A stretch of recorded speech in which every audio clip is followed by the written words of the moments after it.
ಇಲ್ಲಿ ಗೃಹಲಕ್ಷ್ಮಿ ಯೋಜನೆಯ 18ನೇ ಕಂತಿನ ಹಣ ಯಾವಾಗ ನಮ್ಮ ಬ್ಯಾಂಕ್ ಖಾತೆಗೆ ಬರುತ್ತೆ ಅಂತ ವೇಟ್ ಮಾಡ್ತಿದ್ದ ಮಹಿಳೆಯರಿಗೆ ಇಲ್ಲಿ ರಾಜ್ಯ ಸರ್ಕಾರ ಭರ್ಜರಿ ಬಂಪರ್ ಗುಡ್ ನ್ಯೂಸ್ ಅನ್ನು ಕೊಟ್ಟಿರುವಂಥದ್ದು. ಹೌದು ಸ್ನೇಹಿತರೆ, ಇಲ್ಲಿ 16 ಮತ್ತು 17ನೇ ಕಂತಿನ 400 ರೂಪಾಯಿ ಹಣವನ್ನು ಪಡೆದು 18ನೇ ಕಂತಿನ 200 ರೂಪಾಯಿ ಹಣಕ್ಕಾಗಿ ವೇಟ್ ಮಾಡ್ತಿದ್ದವರಿಗೆ ಇವತ್ತು ನಿಮ್ಮ ಬ್ಯಾಂಕ್ ಖಾತೆಗಳಿಗೆ ಒಟ್ಟು 4,100 ಹಣ ಜಮಾ ಆಗುತ್ತೆ. ಅಂದರೆ ಅನ್ನಭಾಗ್ಯದ ಪೆಂಡಿಂಗ್ ಇರುವಂತಹ 2,100 ಹಣ ಜೊತೆಗೆ 18ನೇ ಕಂತಿನ ಹಣ 200 ರೂಪಾಯಿ ಒಟ್ಟಿಗೆ 4,100 ಇವತ್ತು ಸೋಮವಾರ ಬೆಳಿಗ್ಗೆ 11:30ಕ್ಕೆ ನಿಮ್ಮ ಬ್ಯಾಂಕ್ ಖಾತೆಗಳಿಗೆ ಜಮಾ ಆಗುತ್ತೆ.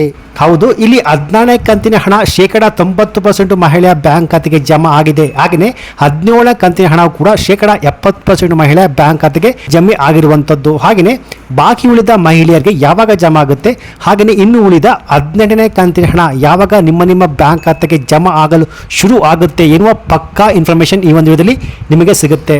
ಸೊ ಹಾಗೆಯೇ ಇಲ್ಲಿ ಯಾರಿಗೆಲ್ಲ ಇನ್ನೂ ಕೂಡ 16 ಮತ್ತು 17ನೇ ಕಂತಿನ ಹಣ ಇನ್ನೂ ಕೂಡ ಬಂದಿಲ್ವ, ಅದರಲ್ಲಿ ಸ್ವಲ್ಪ ಜನರಿಗೆ 16 ಮತ್ತು 17ನೇ ಕಂತಿನ ಹಣ ಹಾಗೂ 12ನೇ ಕಂತಿನ ಹಣ ಕೂಡ ಜಮಾ ಆಗುವುದಿಲ್ಲ ಎಂದು ಸರ್ಕಾರ ಖಡಕ್ ಆಗಿ ಹೇಳಿದೆ. ಸೊ ಹಾಗಾದ್ರೆ ಯಾರಿಗೆಲ್ಲ ಇನ್ನು ಮುಂದೆ 16, 17, 18ನೇ ಕಂತಿನ ಹಣ ಹಾಗೂ ಗೃಹಲಕ್ಷ್ಮಿ ಯೋಜನೆಯ ಮುಂದಿನ ಯಾವುದೇ ಕಂತುಗಳು ಹಣ ಏನಕ್ಕೆ ಬರುವುದಿಲ್ಲ, ಯಾರಿಗೆಲ್ಲ ಬರುವುದಿಲ್ಲ, ಹಾಗೆಯೇ 12ನೇ ಕಂತಿನ ಹಣ ಯಾವಾಗ ನಿಮ್ಮ ಬ್ಯಾಂಕ್ ಖಾತೆಗೆ ಜಮಾ ಆಗುತ್ತೆ ಎನ್ನುವ ಪಕ್ಕಾ ಇನ್ಫಾರ್ಮೇಶನ್ ಈ ಒಂದು ವಿಡಿಯೋದಲ್ಲಿ ನಿಮಗೆ ಸಿಗುತ್ತೆ. ಸೊ ಯಾರೆಲ್ಲ ಗೃಹಲಕ್ಷ್ಮಿ ಯೋಜನೆ ಹಣಕ್ಕಾಗಿ ವೇಟ್ ಮಾಡ್ತಿದ್ರು ಈ ವಿಡಿಯೋವನ್ನು ಸ್ಕಿಪ್ ಮಾಡದೆ ಫುಲ್ ವಿಡಿಯೋ ಕೊನೆವರೆಗೂ ನೋಡಿ. ಬನ್ನಿ ವಿಡಿಯೋವನ್ನು ಶುರು ಮಾಡೋಣ.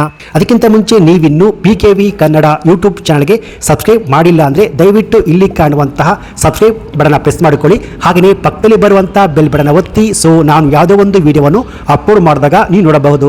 ಹಾಗೆಯೇ ಅನೇಕ ಜನ ವಿಡಿಯೋವನ್ನು ನೋಡ್ತಾ ಇದ್ದೀರಾ, ಆದರೆ ಸಬ್ಸ್ಕ್ರೈಬ್ ಮಾಡ್ತಿಲ್ಲ.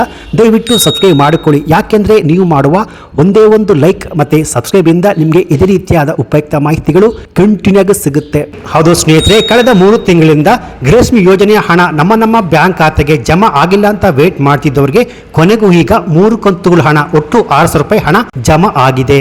14ನೇ ಕಂತಿನ ಹಣ ಬಹಳಷ್ಟು 64% ಮಹಿಳೆಯ ಬ್ಯಾಂಕ್ ಖಾತೆಗೆ ಜಮಾ ಆಗಿರುವಂಥದ್ದು ಹಾಗೂ 17ನೇ ಕಂತಿನ ಹಣ ಆಲ್ಮೋಸ್ಟ್ 27% ಮಹಿಳೆಯ ಬ್ಯಾಂಕ್ ಖಾತೆಗೆ ಜಮಾ ಆಗಿರುವಂಥದ್ದು. ಹಾಗೆಯೇ ಇಲ್ಲಿ 12ನೇ ಕಂತಿನ ಹಣ ಯಾವಾಗ ನಿಮ್ಮ ಬ್ಯಾಂಕ್ ಖಾತೆಗೆ ಜಮಾ ಆಗುತ್ತೆ, ಜಮಾ ಆಗಲು ಶುರುವಾಗುತ್ತೆ ಎಂದು ಖುದ್ದಾಗಿ ಸಚಿವೆ ಲಕ್ಷ್ಮೀ ಹೆಬ್ಬಾಳ್ಕರ್ ಅವರೇ ಮಾಹಿತಿಯನ್ನು ಕೊಟ್ಟಿದ್ದಾರೆ. ಹಾಗೆಯೇ ಇಲ್ಲಿ ಕೆಲವೊಬ್ಬರಿಗೆ ಇನ್ನೂ ಕೂಡ 16 ಮತ್ತು 17ನೇ ಕಂತಿನ ಹಣ ಜಮಾ ಆಗಿಲ್ಲ.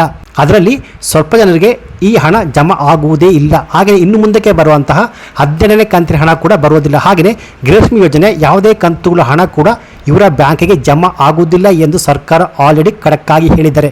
ಸೊ ಹಾಗಾದರೆ ಯಾರಿಗೆಲ್ಲ ಜಮಾ ಆಗುವುದಿಲ್ಲ, ಏನು ಕಾರಣ ಅನ್ನೋ ಮಾಹಿತಿ ಇಲ್ಲಿದೆ. ಹೌದು ಸ್ನೇಹಿತರೆ, ಎಫ್ ಡಿ ಅಂದರೆ ಫೈನಾನ್ಸ್ ಡಿಪಾರ್ಟ್ಮೆಂಟಿಂದ ಗೃಹಲಕ್ಷ್ಮಿ ಯೋಜನೆಯ ಹಣಕ್ಕೆ ಸಂಬಂಧಪಟ್ಟಂತೆ ಒಂದು 5 ನಿಯಮವನ್ನು ಜಾರಿ ಮಾಡಿದ್ದಾರೆ. ಆ ನಿಯಮದ ಪ್ರಕಾರ ಇನ್ನು ಮುಂದೆ ಇಂತಹ ಮಹಿಳೆಯರಿಗೆ ಹಣ ಜಮಾ ಆಗುವುದಿಲ್ಲ. ಸೊ ಆ 5 ಹೊಸ ನಿಯಮಗಳು ಯಾವುದು ಅಂತ ತಿಳಿದುಕೊಳ್ಳಕ್ಕಿಂತ ಮುಂಚೆ ಬಾಕಿ ಇರುವಂತಹ 16 ಮತ್ತು 17ನೇ ಕಂತಿನ ಹಣ ಇವತ್ತು ಯಾವ್ಯಾವ ಜಿಲ್ಲೆಗೆ ಜಮಾ ಆಗುತ್ತೆ, ಹಾಗೆಯೇ 18ನೇ ಕಂತಿನ ಹಣ ಯಾವ ಜಿಲ್ಲೆಗೆ ನಾಳೆಯಿಂದ ಜಮಾ ಆಗಲು ಶುರು ಆಗುತ್ತೆ ಅಂದರೆ ಆ ಜಿಲ್ಲೆಗಳ ಹೆಸರು ಹೀಗಿದೆ: ಬೆಳಗಾವಿ, ಬಾಗಲಕೋಟೆ, ಹಾವೇರಿ, ಬಳ್ಳಾರಿ, ಕಲಬುರಗಿ, ರಾಯಚೂರು, ಬೆಂಗಳೂರು ನಗರ, ಬೆಂಗಳೂರು ಗ್ರಾಮಾಂತರ, ಚಿತ್ರದುರ್ಗ, ಶಿವಮೊಗ್ಗ, ಚಿಕ್ಕಮಗಳೂರು, ಹಾಸನ, ಕೊಡಗು, ಉಡುಪಿ, ಮಂಡ್ಯ, ವಿಜಯಪುರ, ಧಾರವಾಡ, ಗದಗ, ಉತ್ತರ ಕನ್ನಡ, ಬೀದರ್, ಕೊಪ್ಪಳ, ಯಾದಗಿರಿ, ವಿಜಯನಗರ, ರಾಮನಗರ, ಚಿಕ್ಕಬಳ್ಳಾಪುರ, ದಾವಣಗೆರೆ, ಕೋಲಾರ, ತುಮಕೂರು, ದಕ್ಷಿಣ ಕನ್ನಡ, ಮೈಸೂರು. ಸೊ 28 ಜಿಲ್ಲೆಯ ಪ್ರತಿಯೊಂದು ಫಲಾನುಭವಿಗಳ ಬ್ಯಾಂಕ್ ಖಾತೆಗೆ ಬಾಕಿ ಇರುವಂತಹ 16 ಮತ್ತು 17ನೇ ಕಂತಿನ ಹಣ ಜೊತೆಗೆ 12ನೇ ಕಂತಿನ 200 ರೂಪಾಯಿ ಕೂಡ ನಾಳೆಯಿಂದ ಜಮಾ ಆಗಲು ಶುರು ಆಗುತ್ತೆ. ಜೊತೆಗೆ ಅನ್ನಭಾಗ್ಯದ ಪೆಂಡಿಂಗ್ ಇರುವಂತಹ ಏನು 5 ತಿಂಗಳ ಅಕ್ಕಿ ಹಣ ಬಂದಿರುವ ಆ 2,100 ಹಣ ಜಮಾ ಆಗುವಂಥದ್ದು. ಹೌದು ಸ್ನೇಹಿತರೆ, ಇವತ್ತು ಸೋಮವಾರ ತಾರೀಕು 17ರಂದು ಬಾಕಿ ಉಳಿದ 16 ಮತ್ತು 17ನೇ ಕಂತಿನ ಹಣ ಜೊತೆಗೆ ಅನ್ನಭಾಗ್ಯದ ಹಣ ಜಮಾ ಆಗುತ್ತೆ. ಹಾಗೆಯೇ ಇವತ್ತು ಸೋಮವಾರದಿಂದ ತಾರೀಕು 17ರಿಂದ ಯಾರಿಗೆಲ್ಲ 16 ಮತ್ತು 17ನೇ ಕಂತಿನ ಹಣ ಜಮಾ ಆಗಿದೆಯೋ ಅವರಿಗೆ ಇವತ್ತು ಸೋಮವಾರದಿಂದ 12ನೇ ಕಂತಿನ ಹಣ ಜಮಾ ಆಗಲು ಶುರುವಾಗುತ್ತೆ. ಹಾಗೆಯೇ ಆಲ್ರೆಡಿ ಸ್ವಲ್ಪ ಜನರಿಗೆ 12ನೇ ಕಂತಿನ ಹಣ ಜಮಾ ಆಗಿರುವಂಥದ್ದು. ಹೌದು, ವಿತ್ ಪ್ರೂಫ್ ನಾಲಿ ತೋರಿಸ್ತಿದ್ದೀನಿ ನೋಡಿ. PKV ಕನ್ನಡ ಯೂಟ್ಯೂಬ್ ಚಾನಲಲ್ಲಿ ಕಮ್ಯುನಿಟಿ ಪೋಸ್ಟನ್ನು ಹಾಕಲಾಗಿತ್ತು. ಅದರಲ್ಲಿ 20% ಜನರು 12ನೇ ಕಂತಿನ ಹಣ ಜಮಾ ಆಗಿದೆ ಅಂತ ರಿಪ್ಲೈನ ಕೊಟ್ಟಿರುವಂಥದ್ದು. ಸೊ ಇವತ್ತಿಂದ ನಿಮ್ಮ ಬ್ಯಾಂಕ್ ಖಾತೆಗಳಿಗೆ 12ನೇ ಕಂತಿನ ಹಣ ಕೂಡ ಜಮಾ ಆಗುವಂಥದ್ದು. ಅದೇ ರೀತಿ ಇನ್ನು ಮುಂದೆ 1,28,000 ಮಹಿಳೆಯರ ಬ್ಯಾಂಕ್ ಖಾತೆಗೆ ಇನ್ನು ಮುಂದೆ ಹಣ ಜಮಾ ಮಾಡ್ತಿಲ್ಲ. ಹೌದು ಸ್ನೇಹಿತರೆ, ಸೊ ಇಲ್ಲಿ ರಾಜ್ಯ ಸರ್ಕಾರ ಆಲ್ರೆಡಿ ಹೇಳಿರುವಂತೆ ಗೃಹಲಕ್ಷ್ಮಿ ಯೋಜನೆ ಅಡಿಯಲ್ಲಿ ಇನ್ನು ಮುಂದೆ ಕೆಲ ಮಹಿಳೆಯರಿಗೆ ಹಣ ಜಮಾ ಆಗುವುದಿಲ್ಲ ಅಂತ ಆಲ್ರೆಡಿ ಹೇಳಿದ್ರು. ಸೊ ಈ 5 ನಿಯಮಗಳ ಪ್ರಕಾರ ಇನ್ನು ಮುಂದೆ ಇಂತಹ ಮಹಿಳಾ ಫಲಾನುಭವಿಗಳ ಬ್ಯಾಂಕ್ ಖಾತೆಗೆ ಗೃಹಲಕ್ಷ್ಮಿ ಯೋಜನೆ ಹಣ ಜಮಾ ಆಗುವುದಿಲ್ಲ. ಸೊ ಆ 5 ನಿಯಮಗಳು ಏನಪ್ಪಾ ಅಂದ್ರೆ, ಮೊದಲನೆಯ ನಿಯಮ, ಗೃಹಲಕ್ಷ್ಮಿ ಯೋಜನೆಯ ಫಲಾನುಭವಿಗಳ ಮನೆಯ ಸದಸ್ಯರು ಕಡ್ಡಾಯವಾಗಿ ತಮ್ಮ ಆಧಾರ್ ಕಾರ್ಡ್ ಅನ್ನು ತಮ್ಮ ರೇಷನ್ ಕಾರ್ಡ್ಗೆ ಲಿಂಕ್ ಮಾಡಿಸಬೇಕು, ಅಂದರೆ EKYC ಮಾಡಿಸಬೇಕು. ಇಲ್ಲಿ ಬಹಳಷ್ಟು ಜನರು ಇನ್ನೂ ಕೂಡ EKYC ಅನ್ನು ಮಾಡಿಸಿಲ್ಲ. ಸೊ ಯಾರು EKYC ಮಾಡಿಸಿಲ್ವೋ ಅವ್ರಿಗೆ ಗೃಹಲಕ್ಷ್ಮಿ ಯೋಜನೆ ಹಣ ಜಮಾ ಆಗುವುದಿಲ್ಲ. ಯಾಕೆಂದ್ರೆ DBT ಮೂಲಕ ಹಣ ನಿಮ್ಮ ಬ್ಯಾಂಕ್ ಖಾತೆಗೆ ಜಮಾ ಆಗಬೇಕು ಅಂದರೆ ಕಡ್ಡಾಯವಾಗಿ ಆಧಾರ್ ಕಾರ್ಡ್ ನಂಬರು ರೇಷನ್ ಕಾರ್ಡ್ಗೆ ಲಿಂಕ್ ಮಾಡಿಸಬೇಕು. ಹಾಗೆಯೇ ಎರಡನೆಯ ನಿಯಮ ಏನಪ್ಪಾ ಅಂದರೆ, ಇಲ್ಲಿ ಬಹಳಷ್ಟು ಮಂದಿ ತಮ್ಮ ಆಧಾರ್ ಕಾರ್ಡನ್ನು ಪಡೆದುಕೊಂಡು 15 ವರ್ಷಗಳೇ ಆಗಿದೆ, ಆದರೂ ಇನ್ನೂ ಕೂಡ ತಮ್ಮ ಆಧಾರ್ ಕಾರ್ಡನ್ನು ಅಪ್ಡೇಟ್ ತಿದ್ದುಪಡಿ ಮಾಡಿಸಿಲ್ಲ. ಅಂದರೆ ಯಾವ ಮಹಿಳೆಯರು ಆಧಾರ್ ಕಾರ್ಡನ್ನು ಪಡೆದುಕೊಂಡು 15 ವರ್ಷ ಆಗಿದೆಯೋ ಅವರು ಕಡ್ಡಾಯವಾಗಿ ಆಧಾರ್ ಅಪ್ಡೇಟ್ ಅಥವಾ ತಿದ್ದುಪಡಿ ಮಾಡಿಸಿಕೊಳ್ಳಬೇಕು. ಸೊ 15 ವರ್ಷ ಆಗಿದ್ರೂ ಕೂಡ ಯಾರು ತಮ್ಮ ಆಧಾರ್ ಕಾರ್ಡನ್ನು ಅಪ್ಡೇಟ್ ಮಾಡಿಸಿಲ್ವೋ ಅವ್ರಿಗೆ ಇನ್ನು ಮುಂದೆ ಗೃಹಲಕ್ಷ್ಮಿ ಯೋಜನೆ ಹಣ ಜಮಾ ಆಗುವುದಿಲ್ಲ.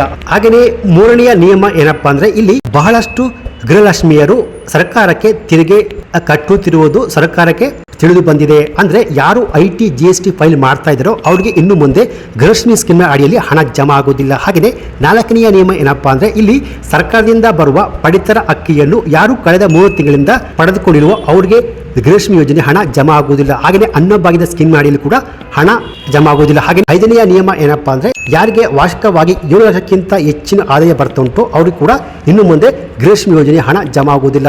ಸೊ ಈ ರೀತಿಯಾಗಿ ಸರ್ಕಾರ ತಂದಿರುವ ಈ 5 ನಿಯಮಗಳ ಪ್ರಕಾರ ಇನ್ನು ಮುಂದೆ ಇಂತಹ ಮಹಿಳೆಯರಿಗೆ ಗೃಹಲಕ್ಷ್ಮಿ ಯೋಜನೆ ಹಣ ಜಮಾ ಆಗುವುದಿಲ್ಲ ಸ್ನೇಹಿತರೆ. ಸೊ ಹಾಗೆಯೇ ಇಲ್ಲಿ ನೋಡಿ, 79% ಮಹಿಳೆಯರಿಗೆ 16 ಮತ್ತು 17ನೇ ಕಂತಿನ ಹಣ ಜಮಾ ಆಗಿರುವಂಥದ್ದು ವಿತ್ ಪ್ರೂಫ್ ನಾನು ನಿಮಗೆ ಹೇಳ್ತಾ ಇದ್ದೀನಿ. ಸೊ ಹಾಗೆಯೇ ಆಲ್ರೆಡಿ 21% ಮಹಿಳೆಯರ ಬ್ಯಾಂಕ್ ಖಾತೆಗೆ 17ನೇ ಕಂತಿನ ಹಣ ಕೂಡ ಮೊನ್ನೆ ಶನಿವಾರದಿಂದ ಜಮಾ ಆಗಲು ಶುರುವಾಗಿದೆ.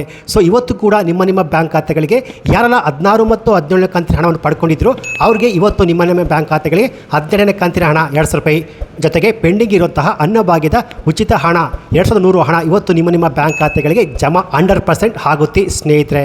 ಸೊ ಒಂದು ವೇಳೆ ನಿಮಗೆ 17ನೇ ಕಂತಿನ ಹಣ ಜಮಾ ಆಗಿದ್ರೆ ನಿಮ್ಮ ಊರಿನ ಹೆಸರನ್ನು ಕಮೆಂಟ್ ಮಾಡಿ ಜಮಾ ಆಗಿದೆ ಅಂತ ಕಮೆಂಟ್ಸನ್ನು ಮಾಡಬಹುದು. ಇದಾಗಿತ್ತು ಗೃಹಲಕ್ಷ್ಮಿ ಯೋಜನೆಗೆ ಸಂಬಂಧಪಟ್ಟಂತೆ ಬಂದಿರುವ ಲೇಟೆಸ್ಟ್ ಅಪ್ಡೇಟ್ಸ್ ಮಾಹಿತಿ. ಈ ಮಾಹಿತಿ ನಿಮಗೆ ಇಷ್ಟ ಆಗಿದ್ರೆ ಈ ವಿಡಿಯೋಗೊಂದು ಲೈಕ್ ಕೊಟ್ಟು ಈ ವಿಡಿಯೋವನ್ನು ಗೃಹಲಕ್ಷ್ಮಿ ಯೋಜನೆ ಹಣವನ್ನು ಪಡೆಯುತ್ತಿರುವ ಎಲ್ಲ ಮಹಿಳೆಯರಿಗೆ ನಿಮ್ಮ ಫೇಸ್ಬುಕ್ ವಾಟ್ಸಪ್ ಮೂಲಕ ಶೇರ್ ಮಾಡಿ. ಹಾಗೆಯೇ ಇದೇ ರೀತಿಯಾದ ಉಪಯುಕ್ತ ಮಾಹಿತಿಗೆ ಕೂಡಲೇ PKV Kannada YouTube channel subscribe ಮಾಡ್ಕೊಳ್ಳಿ. Thanks for watching.